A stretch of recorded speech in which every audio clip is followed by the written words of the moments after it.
Bonjour, bonsoir.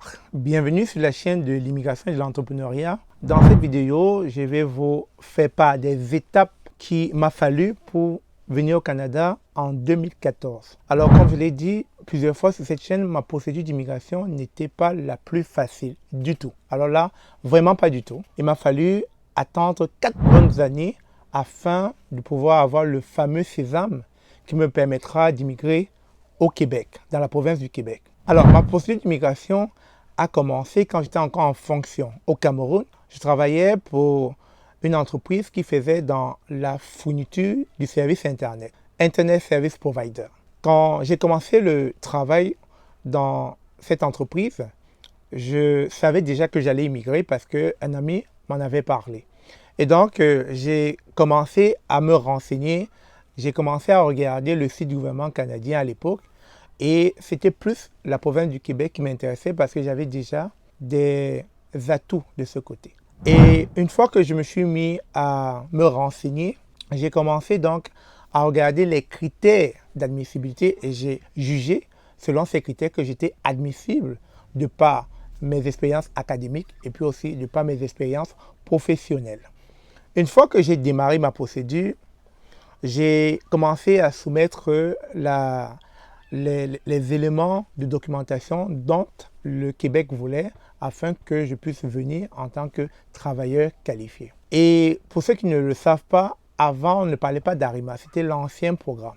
L'ancien programme des travailleurs qualifiés choisi par la province du Québec à travers le CSQ, Certificat de sélection du Québec. Donc, quand j'ai commencé ma procédure, première étape, je me suis beaucoup renseigné. J'ai pris des heures et des heures pour m'informer de cette procédure à travers le site du gouvernement canadien. J'ai fait beaucoup de lectures chaque jour. Je lisais en moyenne 8 heures sur le Canada, sur la province du Québec. Et à cette époque-là, j'étais imbattable en ce qui concerne l'actualité ou bien encore tout ce qui est en lien avec la société canadienne. Je connaissais les 10 provinces du Canada, je connaissais les 3 territoires, je connaissais le premier ministre du Canada de l'époque qui était Stephen Harper. Et donc, quand je me suis informé comment tout cela marchait, j'ai donc commencé à lancer ma procédure. Et à l'époque, ce n'était pas un système de pointage. Alors, quand je dis que ce n'était pas un système de pointage, ce n'était pas un système dans lequel il fallait entrer dans un bassin, etc., etc. C'était beaucoup plus un système en lien avec le premier arrivé, premier servi. C'est-à-dire, si vous appliquez en premier et que vous passez les critères de pointage, vous êtes sélectionné. Pas comme aujourd'hui où vous pouvez être le premier arrivé et vous êtes le dernier servi. C'est-à-dire, vous êtes dans un bassin et puis on sélectionne celui qui a le plus grand nombre de points. Alors qu'à l'époque, c'était le premier arrivé, premier servi. Et donc, par là, j'étais passé devant l'agent de l'immigration à l'époque, au consul du Canada, du côté de Yaoundé. Et la personne m'a interviewé et il s'est rendu compte que j'étais crédible à ses yeux. Et il m'a fait comprendre que dès lors, tout est beau et que j'étais admissible.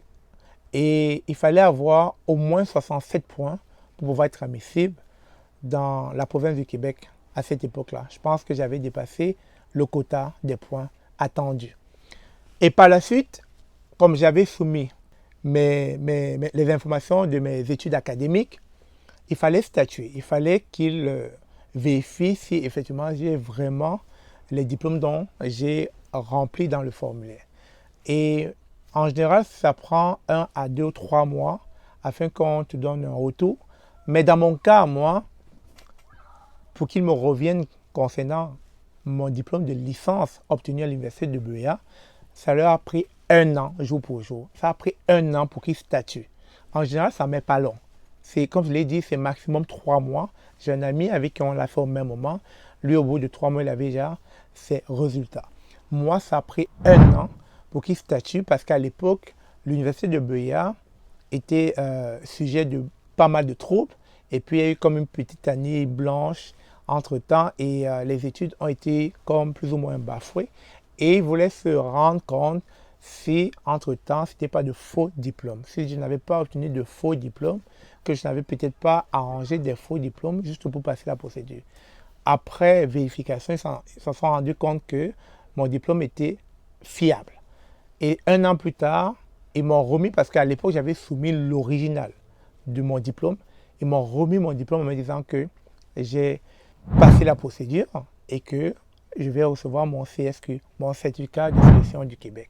Donc là, c'était déjà la première étape avec la province du Québec, parce que pour pouvoir lancer la résidence permanente, il faut déjà avoir le CSQ, certificat de sélection du Québec. Donc déjà, partant de là avec Québec, j'avais déjà eu des maux de tête, parce que ça leur a pris 1 an pour qu'on vérifie on vérifie de la fiabilité de mes diplômes, etc. Une fois que j'ai mon CSQ, il fallait d'ores et déjà entamer la procédure pour la résidence permanente. Et à ce moment-là, j'avais tout rempli, etc. Et puis, avant d'aller pour les tests médicaux, pour la visite médicale, il y a ce qu'ils appellent ici les certificats de police. Donc, quand j'ai rempli la demande de la résidence permanente, on m'a fait comprendre qu'il fallait que je donne les preuves des certificats de police de tous les pays où j'ai été durant tout mon parcours professionnel. Effectivement, j'ai beaucoup voyagé à l'époque, quand je travaillais encore en Afrique, dans le domaine de l'informatique. J'ai eu cette chance de voyager à travers mon domaine pour le mobile money, pour ceux qui connaissent, au Congo, au Bénin, au Ghana, etc. Et aussi, comme j'avais fait une formation en Inde, quand j'ai fourni, autant pour moi, la documentation, ils m'ont fait comprendre que je n'avais pas produit les certificats de police de l'Inde et qu'il fallait que j'aille le chercher. Pourtant, j'avais fait moins de 6 mois en Inde, c'est pour ça que je ne l'avais pas fourni. Pour les autres pays comme le Bénin, comme le Ghana, etc., c'était facile, c'est en Afrique, c'est gérable. Ça a commencé à me donner des maux de tête. Et à l'époque, j'étais au Bénin quand j'attendais le résultat de ma procédure. Et on m'a fait comprendre qu'il va falloir que je mette le certificat de police de l'Inde. Automatiquement, mon dossier est fermé. J'ai commencé à avoir des maux de tête. Je me suis posé à maintes reprises, est-ce que je continue ou bien j'abandonne? Surtout que j'avais un bon boulot à l'époque. Je gagnais bien ma vie, j'avais un chauffeur et puis j'avais une résidence. À cette époque, je me suis dit, qu'est-ce que je dois faire? Et comme je vous l'ai dit en tout début, j'avais un ami avec qui on a commencé la procédure au même moment. Lui, il était déjà parti. Il m'a beaucoup encouragé et je lui dis encore merci. Florentin, merci beaucoup. Il m'a dit, mais non, tu ne peux pas t'arrêter en si bon chemin. Vas-y, je suis avec toi. On va trouver les voies et moyens pour que tu puisses fournir le certificat de police. À l'époque, je gagnais bien ma vie. Je me suis posé la question, est-ce que je devrais aller en Inde juste pour un papier afin de revenir déposer dans ma procédure pour qu'elle puisse continuer? J'ai tellement réfléchi, et vous savez, on dit souvent que la nuit porte conseil. J'ai réfléchi. À un moment donné, lui et moi, mon ami et moi, nous avons eu la brillante idée, à l'époque, les courriels, ça répondait encore, de faire un courriel en mettant le refus du gouvernement canadien concernant ma procédure, du fait que je n'avais pas fourni un certificat de police. On a mis l'ambassade de l'Inde. À l'époque, l'ambassade de l'Inde se trouvait au Nigeria et les consuls se trouvaient au Bénin, au Cameroun. Parce que le consul du Cameroun ne voulait rien savoir, le consul du Bénin ne voulait rien savoir, il ne comprenait même pas la procédure. Et je leur demandais juste un tout petit papier, certificat de police. Ils disaient non, on ne veut pas rien savoir, va en Inde. Je dis non, mais ça ne peut pas marcher, vous êtes là pourquoi? C'est quoi votre boulot ici? Vous êtes des consuls pour votre ambassade ici, donc aidez-moi à avoir ce papier. Ils ne voulaient rien savoir. Donc du coup, Florentin et moi, nous avons eu la brillante idée de faire un courriel dans lequel nous allons mettre en copie tout le monde. Alors là, tout le monde, on a escaladé. Comme on le dit les anglophones, we escalated the issue. Et donc, en mettant l'ambassade de l'Inde à Lagos, à Abuja aussi, en mettant le consul du Cameroun, du Bénin, en mettant le refus et puis en copiant le courriel de l'immigration canadienne, ça fait bouger les rangs. Et dès lors, j'ai eu une réponse en me disant de l'ambassade de l'Inde au Nigeria, me disant que rapproche-toi. Déjà, où es-tu en ce moment? J'ai dit, je suis au Bénin en fonction. Rapproche-toi du consul du Bénin, il va te donner ce papier. Je me suis rapproché du consul du Bénin avec le courriel. Il était en copie de ce courriel. Et vous savez combien il m'a demandé pour obtenir ce papier? 2000 francs CFA. Ce n'est même pas l'équivalent de 5 $. Donc, j'allais dépenser 2000 $ américains pour aller chercher un papier en Inde qui m'a finalement coûté 2000 francs CFA au lieu d'1 million de francs CFA. Donc, dès lors, ma procédure s'est enclenchée. Elle a encore repris de plus belle. Mais entre-temps, je ne vous l'ai pas dit, j'ai lancé ma procédure en 2010 et je suis arrivé au Canada en 2014. Donc, il y a eu 1 an pour le CSQ, pour qu'il sorte, parce qu'il fallait vérifier mon diplôme. Ensuite, pour le certificat de police, il y a aussi eu 1 an pour que je puisse trouver des solutions, parce que je ne savais plus si je continuais ou si j'arrêtais. Et quand cela est passé, vous savez, le temps de réponse, les délais de réponse, etc. À l'époque, c'était encore très bon, pas comme aujourd'hui, c'est devenu tellement lent. Ça a pris le temps que ça a pris. On était déjà comme à 2 ans et demi ou peut-être 3 ans.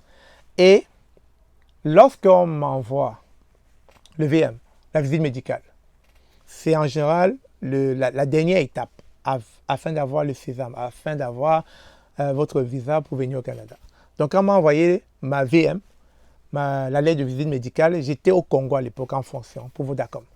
Et j'étais très ému, très heureux et je commençais à être dans un dilemme parce que je venais d'être promu à de très hautes responsabilités en étant en service au Congo. Et je gagnais bien, j'étais déjà à plus de 2000 $. Et là, je me posais la question, maintenant que c'est en train de marcher, que vais-je faire? Est-ce que je reste ou je vais au Canada?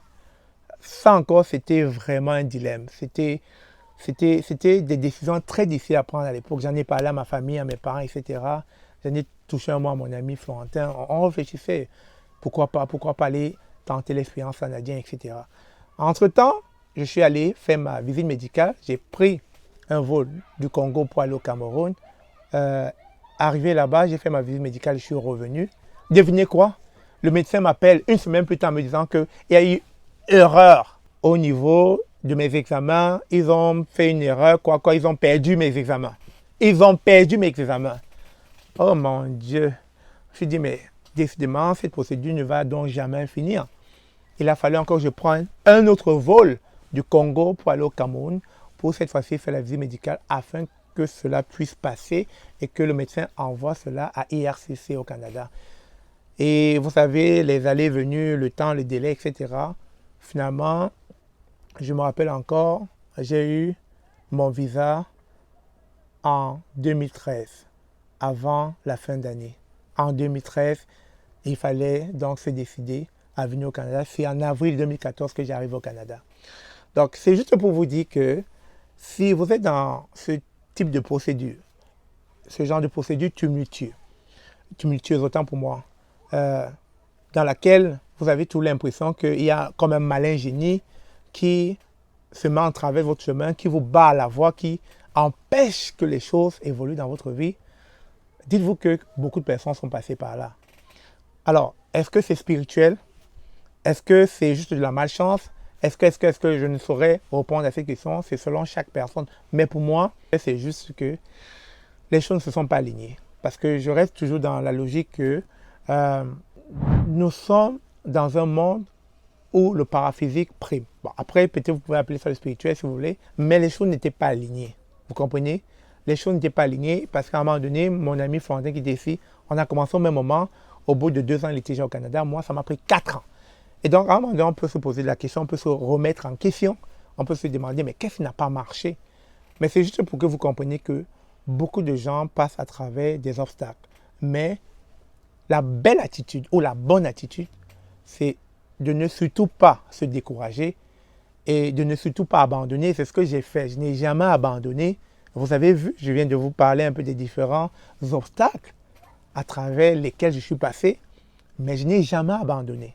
Je n'ai jamais abandonné ce projet d'immigration qui, finalement, s'est produit. J'ai eu ce sésame, je suis venu au Canada. Même quand on arrive au Canada, il y a des obstacles. Ça va être dur, les chocs, etc.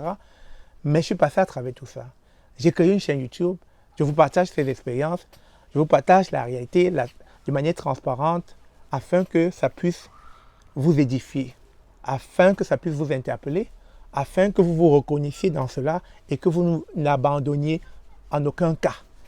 Donc, chers amis, c'était là un partage afin que vous compreniez que celui-là qui vous parle de l'immigration canadienne au quotidien, tous les jours, est passé à travers de nombreux obstacles dans sa vie. Sur ce, merci encore d'avoir écouté ces vidéos. Si vous l'avez aimé, partagez-la.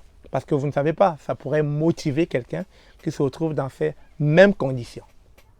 Sur ce, on se dit à très bientôt. Je vous aime comme d'habitude.